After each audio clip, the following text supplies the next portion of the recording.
something came off here. Might want to look at that. Hello everyone, welcome back to the channel. I hope you guys liked that intro. As you guys saw, my stock sway bar link decided to basically explode. Let me show you guys. So here it is. This is what it's supposed to look like.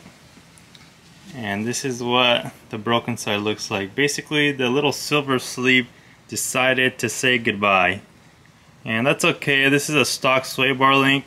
I'm pretty sure this thing has been on the Jeep since 2011, which is the year of the Jeep.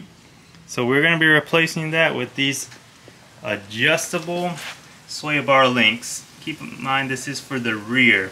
JKS adjustable end links. They are like a goldish color. I got these off Amazon for about $90 total. I ordered them in the morning and they actually arrived the same night, so that's pretty impressive. So some of you might be wondering why I went with some cheap links instead of, say, a bigger name brand or an anti-rock sway bar. And that is because my friend is actually designing a new product, something that's a little different than what the market has to offer right now. So I'm going to test that out as well as him. And once that comes out, we'll show you guys on the channel and you guys can let us know what you think. So back to these JKS sway bar links. I'm going to be installing them and I'll show you guys how that goes. The passenger side is off already, but to take off the sway bar link you need two 19mm sockets. One socket or one wrench.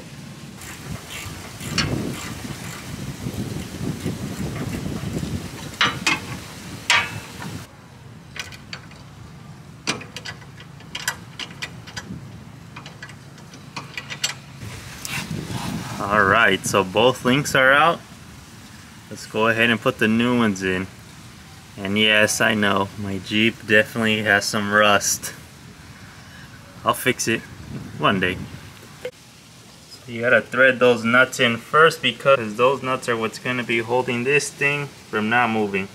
So it was a little strange. One was easy to thread in and the other one was a pain. It's a little strange, but you'll probably survive. Look how much longer though this thing is. So in the directions it says that you can cut the threads down and basically just make it shorter with like an angle grinder. Alright, so I just did a test fit on both sides, and ideally you want to have a 90-degree angle with the frame. And right now I would say I'm pretty close to that. I honestly might just leave it like that. That way I don't have to cut anything, but now that everything is mocked up, I'm going to go ahead and tighten the nuts. Everything is nice and tight. Now let's go ahead and take this thing for a test drive and see if it handles just as good as my Ford Focus ST. I just got back from driving and it does not handle as good as my Ford Focus ST, but it does feel tight on the turns for being a Jeep, so I'm pretty happy about that. For $90, I think I got my money's worth, and I would definitely recommend it to other people if you're looking for a cheap alternative as opposed to paying like $600–700 for an anti-rock. I think this setup should do pretty well. Well, I made a poll the other day on Instagram. My Instagram is @LabormanJourneys, and the question was, is the anti-rock sway bar in the rear worth it? And I was pretty surprised with the results. It was like a pretty even split. I think it was like 48 to 52% between yes and no. And there was some good builds on the yes side and also on the no side. I'm talking like really good builds. So it basically comes down to personal preference in my opinion based off those results. And I've also met some people who have broken their anti-rocks. So for about $600–700, it just doesn't seem worth it to me in my opinion, because it could break.